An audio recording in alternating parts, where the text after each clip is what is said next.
Is that the lawsuit? Right here in the lobby. I can't believe it. I can't. How did one small giggle at work end with me holding legal papers in a public lobby while people stared? Why did my husband stop arguing and start moving like a calm stranger, like he already knew the ending? What happens when you try to make him look jealous, and he answers with something official? My name is Arrietty Sloan. I was 33, and I worked as a marketing coordinator in a glass office tower downtown.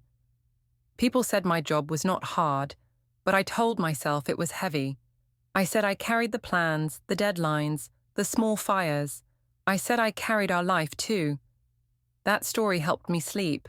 It helped me believe I deserved extra air. That morning, I wore a fitted blazer and new lip gloss. I told myself it was for confidence, not for anyone. I walked into the open plan office like I owned the floor. I liked the feeling of eyes lifting. I liked being noticed without having to ask. At home, Ethan rarely looked up from his screens.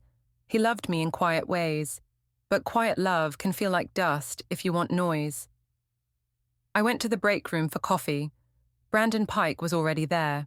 He was an account executive with fast hands and a fast smile. He leaned on the counter like it was a stage. He asked how my morning was. I said it was busy, like always. He said I looked good even on a stress day, and I said he was being dramatic. He handed me a cup like he was doing a small favor. Then he called me baby. He said it in a soft, playful way.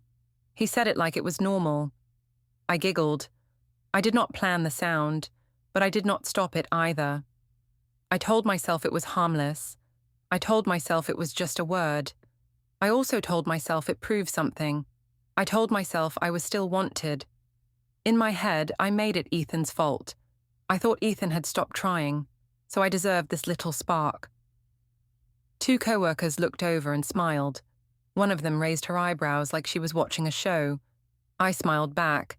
I liked that they saw me as fun. I liked that they did not see me as a wife who waited. I turned to stir my coffee and saw Ethan in the hallway outside the break room. He stood still by the glass, holding a paper bag. His face looked empty for 1 second, like the air left him. He did not rush in. He did not shout. He just watched, like he was trying to understand a language he never learned. My stomach tightened, but my pride rose faster. Ethan came into the room and asked what that was. He asked why that man called me baby. I laughed again, smaller, like it was silly. I said it was office talk.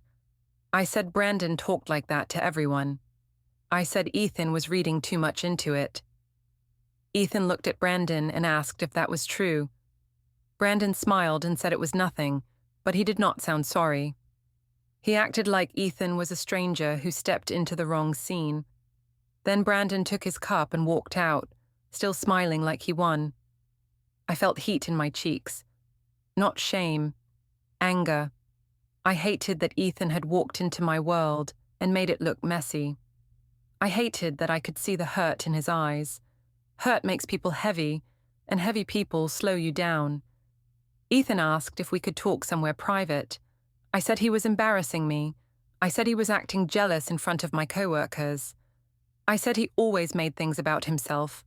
I saw a coworker glance our way, and I leaned into it. I let them think Ethan was the problem. It was easier than letting them think I liked being called baby. In the elevator, Ethan asked if I liked it. He asked if I wanted that attention. I acted offended. I said he was trying to control how people spoke to me. I said he did not understand office culture. I said he was insecure. I said he should be proud I was respected at work, not worried about a word. He asked if I would tell Brandon to stop. I said no, because that would make me look weak. I said Ethan was asking me to ruin my relationships at work. I said he was trying to cut me off from people. I said he was being unfair. Ethan did not yell. He did not swear. He just breathed out slow. He asked if we could eat lunch together anyway. He said he brought my favorite sandwich. That annoyed me more than a fight would have. If he fought, I could call him crazy. If he stayed calm, I had to look at myself. I said I had a meeting. That was not true. I said he should go back to his own job. Ethan nodded like he understood. He handed me the bag and left without touching my arm. That small distance felt like a door closing. I went back to my desk and told myself I won. I told myself I set a boundary. I told myself Ethan needed to learn. I also kept replaying Brandon's voice in my mind, like a song. I hated myself for it, so I pushed the feeling down and called it confidence. Before we dive deeper into this story, I have one small request. Please subscribe, drop a like, comment, and hit that hype button to boost this channel so more people can discover these incredible stories. At lunch, I texted my friend Cassidy Rowe. I told her Ethan showed up and acted weird. I told her he tried to start drama at my work. She asked if I was serious. I said yes. She said Ethan sounded controlling. I liked that she said it first. I liked that she gave me the words I wanted. Later, Mallory, my sister, called. She asked what was going on because Cassidy already told her. I made it sound bigger. I said Ethan was spying on me. I said he could not handle me having friends at work. Mallory said Ethan needed to relax, and I laughed like it was a joke. I felt strong again. That night at home, the kitchen smelled like dish soap and quiet. Ethan stood at the counter, rinsing plates. He asked how my day was. His voice sounded careful. I answered too brightly. I said it was fine. He asked if I wanted to talk about what happened. I said there was nothing to talk about. I said he needed to stop holding on to small things. Ethan asked if I knew how it looked. He asked if I would laugh if a woman called him baby. I said it would not happen because he did not have that kind of energy. The moment I said it, I saw his jaw tighten. I told myself it was true. I told myself honesty should not hurt. He set a plate in the rack and wiped his hands. He asked if I was happy. I said I was tired. He asked if I still wanted this marriage. I said he was being dramatic again.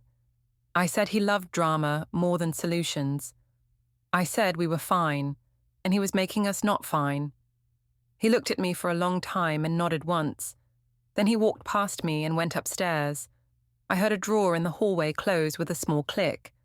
The sound was clean, like a lock fitting into place. I went to our bedroom to change, and I saw his phone on the dresser. The screen lit up with a notification. It was a calendar reminder, with a place name I did not recognize and a time in the morning. The title was short, like a code. I leaned closer, but he came in and turned the screen down. He asked what I was doing. I said I was just looking for the time. He took the phone and put it in his pocket without answering. I told myself it was nothing. I told myself he was being petty. I told myself he was trying to scare me so I would behave. Still, when he turned off the light and lay down with his back toward me, I felt a thin line of fear, like a cold thread under my skin. 2 days after the break room, I acted like nothing happened. I woke up, made toast, and moved fast so I would not see Ethan's face too long. He still did his normal things. He packed me as lunch. He checked the weather. He asked if I wanted coffee. I said I could get it at work. I told myself he was being extra polite to make me feel guilty. I told myself I would not fall for it. At work, Brandon kept it easy. He did not act sorry. He acted like he did me a favor by treating me like a fun person. That was the real trick. If I looked upset, I would look dramatic. If I laughed, I would look confident. I chose confident. Around noon, I saw Ethan's name on my phone. He had texted and asked if we could talk after work. He said he did not want to fight. He wanted to understand. I stared at the message and felt annoyed. I told myself he was trying to pull me back into his mood. I did not answer right away. Cassidy sent me a meme about jealous husbands. I laughed and sent a laughing emoji. I told her Ethan was acting weird and sensitive. She asked if he came to my job again. I said he did, like it was a crime. Cassidy said I needed to set hard boundaries. She said men respected women with standards. I liked that line. It made me feel like I was doing something brave. Later, An email went around about a rooftop bar happy hour on Friday. It was a casual thing, but in our office, those events mattered. People remembered who showed up. People decided who was cool and who was sad. I told myself I had to go for networking. I also knew I wanted Brandon there. On Friday, I dressed like I was going to win. I did my hair and wore earrings that caught light. Ethan noticed and asked where I was going. I said it was a team thing. He asked if Brandon would be there. I said I did not know, and I acted offended that he even asked. At the bar, music played low, and the city lights looked clean and sharp. People held small glasses and talked in fast circles. Brandon found me quickly. He asked if I wanted a drink. I said yes. He called me baby again when he handed it over. It hit my ears like a warm hand. I giggled, and this time I did it on purpose. A few coworkers laughed like it was cute. One of them, a woman from design, asked if we were flirting. I said we were just friends and it was office humor. I said people took things too seriously. I said my husband was the only one who made it weird. I watched their faces when I said that. They nodded like I gave them permission to agree with me. Brandon leaned in too close for just friends. He asked if Ethan always acted that way. I said Ethan was intense and had control issues. I said he loved rules more than people. I knew those words were unfair. I used them anyway because they made me look like the trapped one. Someone took a short video for their story. I saw the phone lift for a second. I turned my face toward the light and smiled. I told myself it was harmless. I told myself it was good for my image. In my head, I said, respect followed results, and I had results. When my phone buzzed, it was Ethan again. He asked where I was and when I would be home. I replied that I was still at the work event. He asked if we could talk when I got back. I said we could, but I added a tired emoji so it looked like he was exhausting me. That mattered. Even in a text, I wanted the frame. Around 10, Brandon offered to walk me to my car. I said yes because it felt nice to be chosen. In the elevator down, he asked if Ethan trusted me. I said Ethan never trusted anyone. I said he always expected the worst. I did not say the worst was starting to become true. I did not let my mind go there. I kept it in the safe story. I was a good woman who deserved fun. In the parking area, Brandon touched my arm lightly. He said he liked my laugh. I said it was just my laugh. He asked if I wanted to get coffee sometime, just us. I said I would see. I told myself I was still in control because I did not say yes right away. When I got home, the kitchen light was on. Ethan sat at the table with his laptop open, but he was not typing. He looked up and asked how the event went. I said it was productive. He asked why I did not answer his earlier message. I said I was busy talking to clients and coworkers. I said he should respect my work time. He asked if Brandon was there. I sighed like he was childish. I said yes, because he worked there, and Ethan could not ban people from an office. Ethan asked if Brandon called me baby again. I said I could not control other people's mouths. I said Ethan was acting like my father, not my partner. Ethan asked if I would ask Brandon to stop. I said no, because that would start office drama and make me look unstable. I said Ethan was trying to ruin my reputation at work. I watched his eyes when I said that. He looked tired, but he did not raise his voice. He only asked if I cared about his feelings at all. I laughed softly and said he was being too sensitive. I said men used pet names at work all the time. I said the world was not a courtroom. I said Ethan turned every small thing into a big moral speech. I said he should relax before he lost me. After that, he got up and rinsed his mug. Then he took a second mug from the cabinet and rinsed it too, even though it was already clean. He placed one mug on one side of the counter and the other mug on the opposite side. The space between them looked like a line on a map. I told myself he was being dramatic to punish me.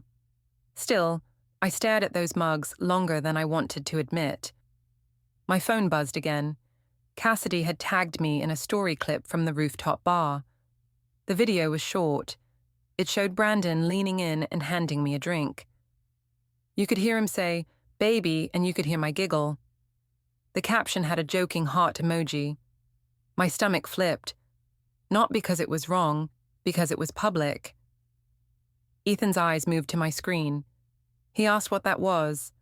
I said it was nothing, and just coworkers being silly. He asked if I wanted it online. I said I could not control what people posted. I said he was obsessing again. He did not argue. He only nodded once and walked toward the stairs. Halfway up, he paused and asked if I would come upstairs to talk in 10 minutes. I said I needed to finish something on my phone first. I stayed in the kitchen and watched him go. I opened the clip again and again, like checking a bruise. I told myself it made me look young and wanted. I told myself Ethan needed to see what he took for granted. Then I noticed Ethan's laptop on the table. The screen was still on. There was a spreadsheet open with rows and neat columns. I could not read the header from where I stood, but I saw dates lined up like teeth. I stepped closer. Ethan came back down fast. He closed the laptop with one hand. He did not say anything about it. He just picked it up and carried it upstairs, like it was fragile. In that moment, I felt a sharp thought. He was not trying to win a fight. He was trying to build something. I pushed the thought away and told myself it was probably work. I told myself I was being paranoid, like he always was. Then I looked at the two mugs again, and I suddenly did not like how quiet the house sounded. Monday felt normal until it did not.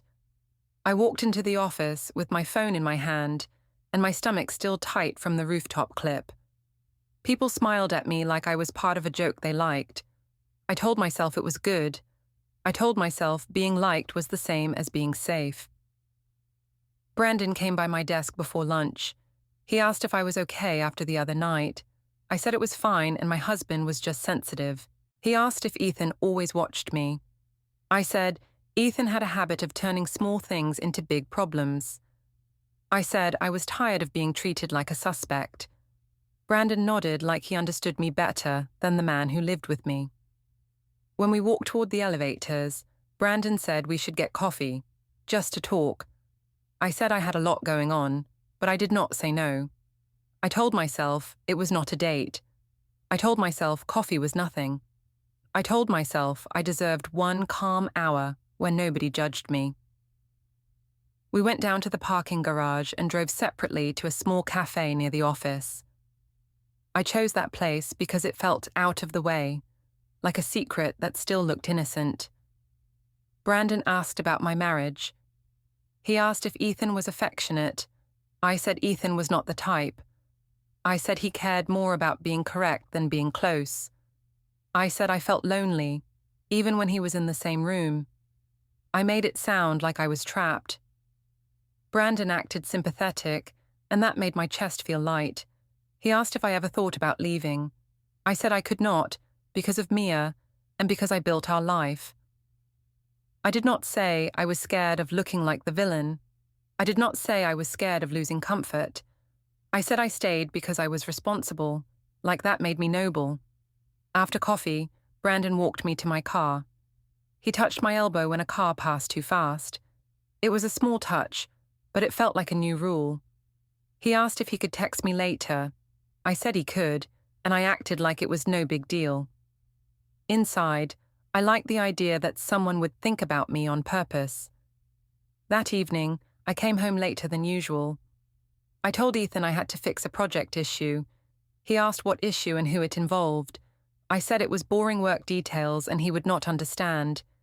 He asked why my location showed me across town. I said my phone must be wrong. I said apps were unreliable and he should not track me like that. I made it sound like he was the one doing something creepy. Ethan did not argue. He nodded and asked if I ate dinner. I said I ate at my desk. That was another lie, and it came out too smooth. He looked at me for a second like he was saving the shape of my face in his mind. Then he asked if I could help Mia with homework. I said I would after I changed.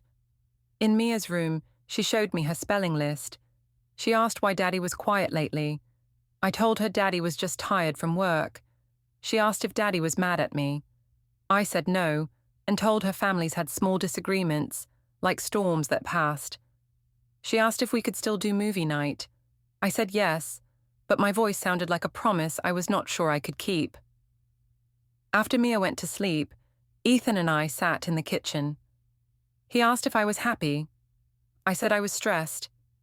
He asked if I felt respected. I said not always. He asked what I wanted from him. I said I wanted him to stop questioning me and start trusting me. I said trust was a gift, not something you earned by checking details. He asked again about Brandon. He asked if I enjoyed the attention. I said he was stuck on one silly word. I said Brandon talked like that to everyone. I said Ethan was acting jealous and it was embarrassing. I said he was making me feel like I had to defend my own smile. Ethan looked down at the table. His phone lit up with a missed call from no caller ID. He stared at it for a moment and then turned the screen face down. He asked me if I had anything to tell him. I said no and asked why he always needed confessions like a judge. I said he loved the idea of me being wrong because it made him feel right. He stood and rinsed his cup. He did not slam anything. He did not threaten anything. He moved slow, like he was careful not to spill. That calm made me uneasy. Anger I could fight. Calm I could not grab. Later that night, I walked down the hallway and saw the guest room door slightly open.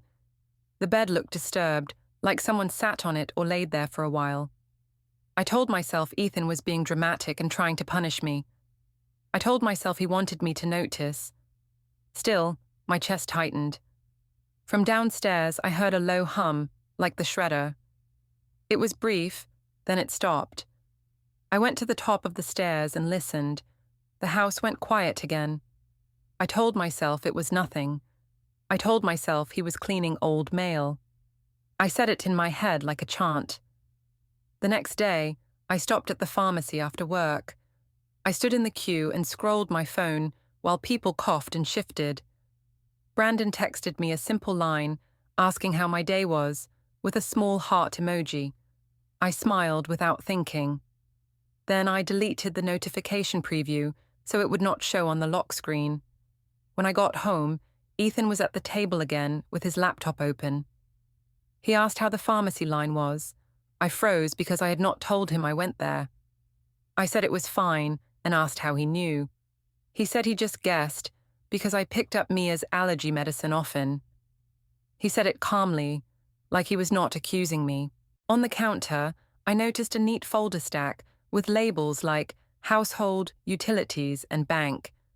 It looked too organized for a normal Tuesday. I asked what it was, pretending I was only curious. Ethan said he was sorting things and making sure nothing fell behind. I said it was obsessive. I said he was trying to control the whole house, like it was a project plan. Ethan asked if I wanted to see a counselor with him. I said he was the one who needed help, not me. I said I was fine and he was creating problems. I said he should focus on being more affectionate instead of being more suspicious. As I walked past the counter, I saw a sticky note near the keys. It said to bring forms. My throat went dry. I asked what forms. Ethan said it was just a reminder for something personal. He did not explain. He did not argue. He just picked up the note and folded it once, like he did not want it seen. That night, when I lay in bed, Ethan faced the other way again. I stared at his back and told myself he was cold. I told myself I was allowed to find warmth somewhere else.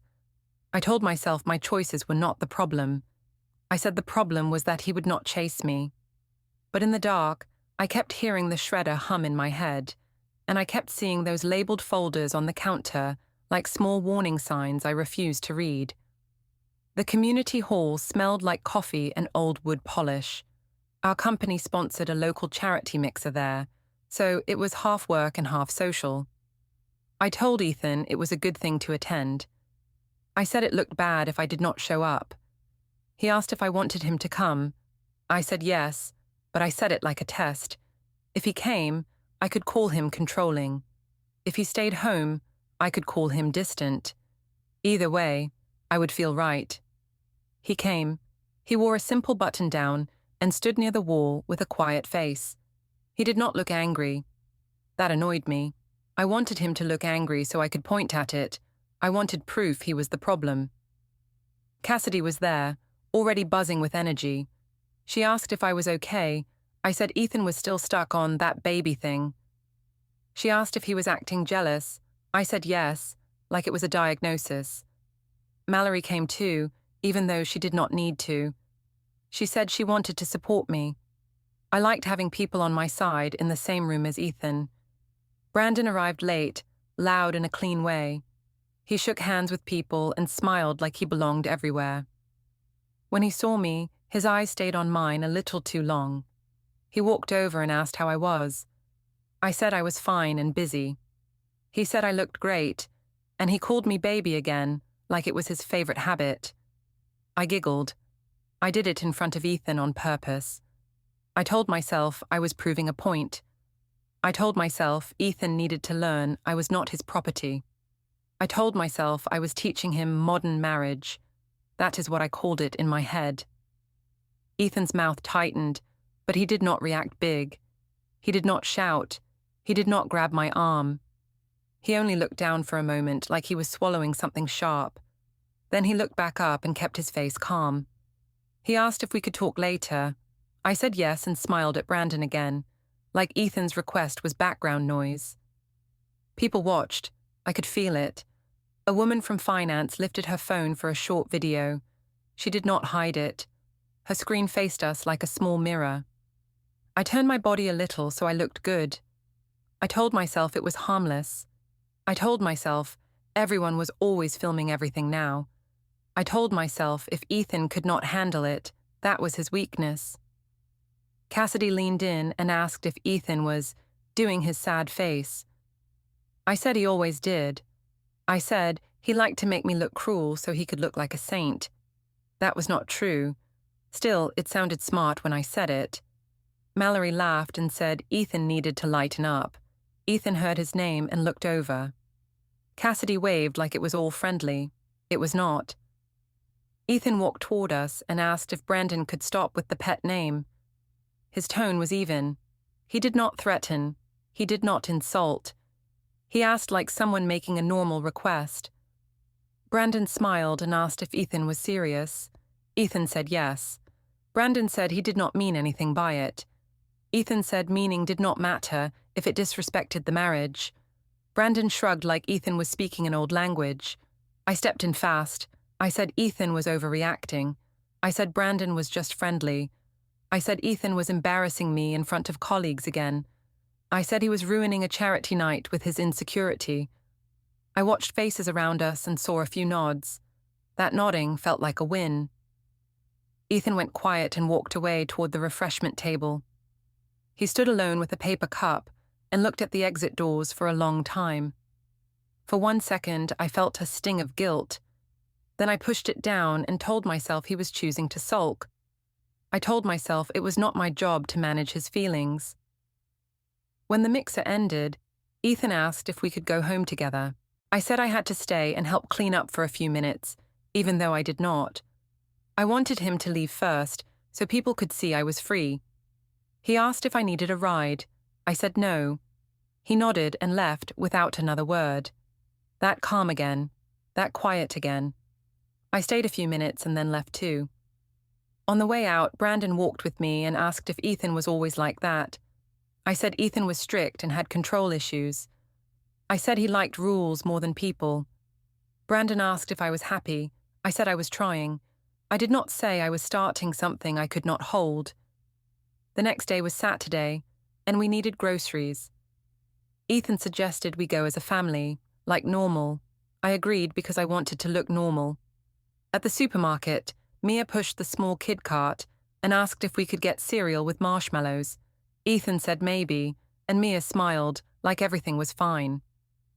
At the checkout, I loaded items fast. Ethan stood behind me with a calm face. I took my wallet out and pulled my card like I always did. I swiped it and waited for the beep. The machine declined. I tried again. Declined again. People in line shifted and sighed. The cashier asked if I had another payment method. My ears burned. I looked at Ethan like it was his fault. I asked if he did something to the account. Ethan said he did not touch my card. He said sometimes banks flagged payments. He said we could use his card. I did not like that. I did not like needing him. I did not like the line of strangers watching. I said it was probably because Ethan messed up a transfer again. I said he was always organizing money and making things complicated. Ethan did not argue. He paid with his card and put the receipt in his pocket. In the car, I accused him. I said he was trying to control me with money. I said he was punishing me for being friendly at work. Ethan asked what I was talking about. He said he had been paying bills like always. He said if I wanted, we could call the bank together and check. I said I did not need his help.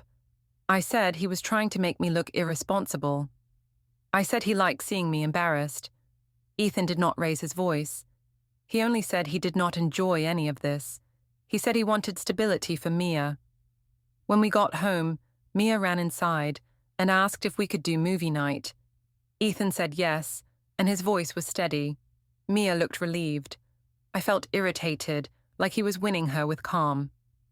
In the stairwell, I heard a small click from the hallway cabinet. Ethan was near the drawer where he kept important papers. He opened it and closed it, slow. I saw him place something small inside, then lock it. He put the key on his ring. When he turned, I saw a new key there, shiny and not familiar. I asked what that key was for. Ethan said it was for something personal. I asked why he needed secrets now. He said he was not hiding. He was organizing. I said he was acting like a stranger. He said he was trying to do things properly. I wanted to laugh at that word, properly, but it stuck in my throat. I watched him walk toward the kitchen, where 2 mugs still sat on opposite sides of the counter. He rinsed one and set it back down. He did not touch mine. I told myself he was being dramatic. I told myself he was trying to scare me into obedience. I told myself I would not be controlled. Still, when I went upstairs and past Mia's door, I heard her whispering to her stuffed bear. She sounded worried, even though she did not have the words. And for the first time, I wondered if my wins were only wins on the outside. We had the family dinner on Sunday. I suggested it first. I told myself it was for Mia. I said kids needed routine and smiling faces. The real reason was simpler. I wanted witnesses. I wanted a room full of people to push Ethan back into his place. The restaurant was a loud family place, with long tables and warm lights. The host led us to a back section where voices bounced off the walls. My mother, Diane Kessler, was already there with my father, Rick. My sister Mallory sat beside them like a guard. Cassidy came too, even though she was not family. I told Ethan it was normal because she was like a sister. He did not argue. He only nodded and held Mia's hand as we walked in. Ethan's parents arrived a few minutes later. Janet Sloan hugged Mia first and asked how school was. Paul Sloan shook Ethan's hand and gave me a small, stiff smile. I smiled back like nothing was wrong. I wore my best calm face, the one that made people think I was reasonable. We sat. Mia sat between Ethan and me. That felt important. I wanted the picture to look stable. My mother started fast. She asked how work was going and if Ethan was still stressed. She said she worried he put too much pressure on me. Ethan said he was not stressed and he only wanted peace at home. My mother laughed lightly and said peace was easy if people did not overthink. She looked at me and winked like we shared a joke. Mallory asked Ethan if he still came to my office. She said it like a teasing question. Ethan said he came once to bring lunch and he did not plan to do it again. Mallory said that was good because work was not a place for jealous scenes. I watched Ethan's face. He stayed calm. That calm made me want to poke him harder. I acted tired. I said I had been trying to keep everyone happy. I said I worked hard and still got blamed for smiling. I said I felt watched in my own life. I did not say I had been hiding texts and meetings. I used the word watched because it made Ethan look wrong. Janet asked what I meant. She asked if I thought a husband should not ask questions when something looked disrespectful. I shrugged and said, People were too sensitive. I said office culture was different now. I said it was normal for coworkers to talk casually. I said Ethan took it personally because he liked control. Paul told me he did not think pet names at work were normal. He said marriage needed respect. I laughed and said respect went both ways. I said Ethan had been distant for years. I said he never initiated romance and then acted shocked when I liked attention. I used that line because it made me sound neglected. Ethan finally spoke more. He said he did not want to argue in front of Mia. He said he asked for one boundary and I refused it. He said he did not shout or threaten. He only asked. He looked at me when he said it, like he wanted me to remember the truth. I turned it. I said Ethan was rewriting events. I said he tried to shame me at my job. I said he wanted me to be small, so he could feel big.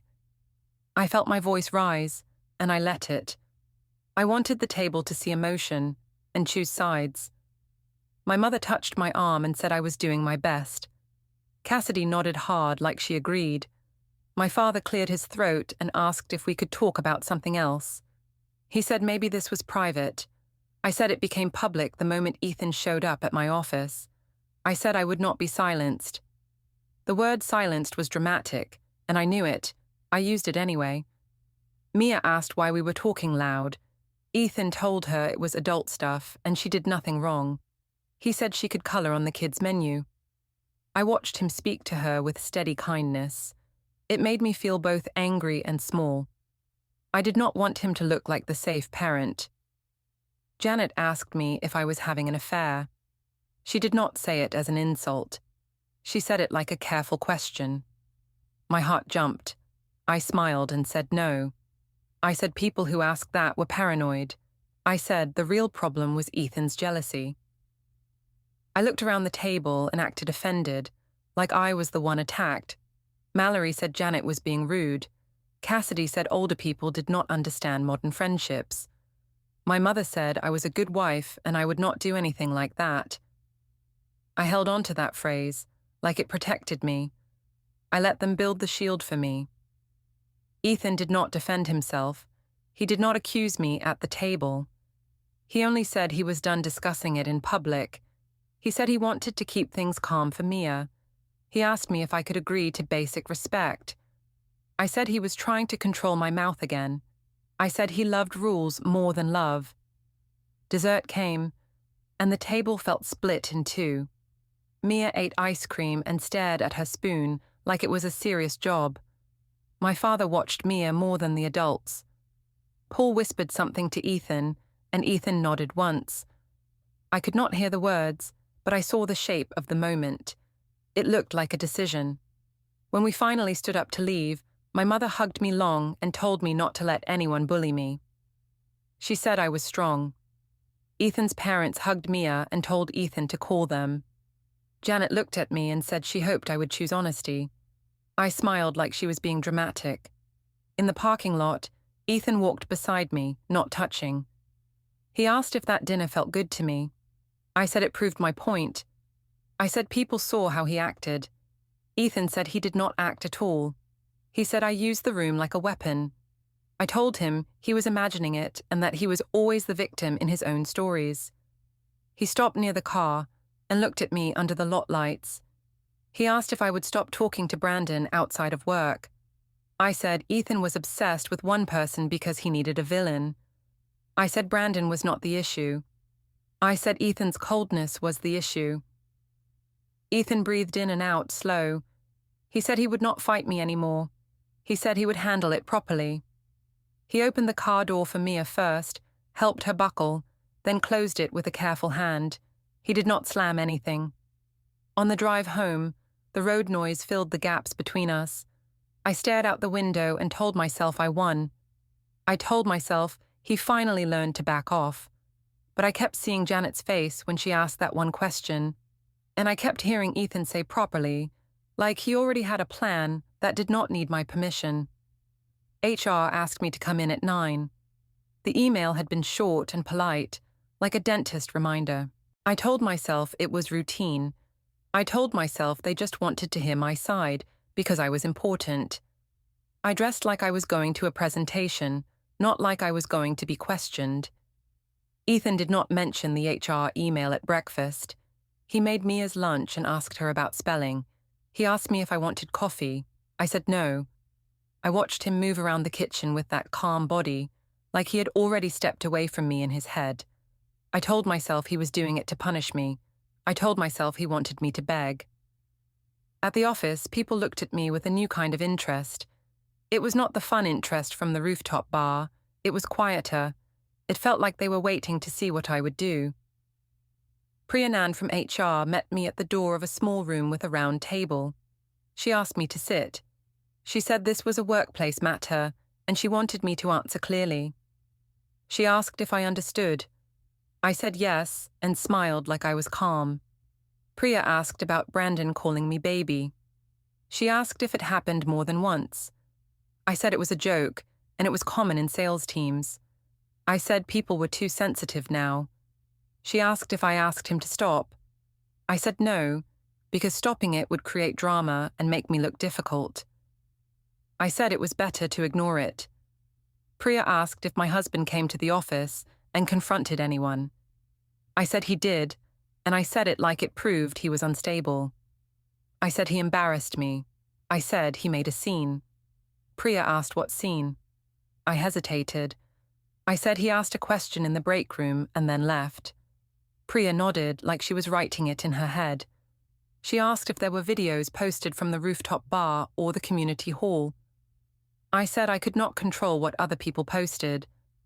Priya said HR was not asking about control. HR was asking about impact and policy. She said there were complaints about unprofessional conduct and unwanted language. She asked if I understood why that mattered. I said it felt unfair. I said people love to punish women for being friendly. I said Brandon was the one who used the word, not me. Priya said that could be addressed too, but she needed my honesty. She asked if my marriage conflict was spilling into the workplace. I told her Ethan was jealous and trying to manage me. I said he was cold at home and then angry in public. I said he wanted to limit my friendships. Priya asked if I had asked security to stop him from entering. I said no, because I was not trying to escalate. I tried to sound noble, like I was the calm adult. Priya slid a paper across the table, but it was not legal. It was an HR summary of concerns. She pointed to a line about repeated pet names and another about recorded posts.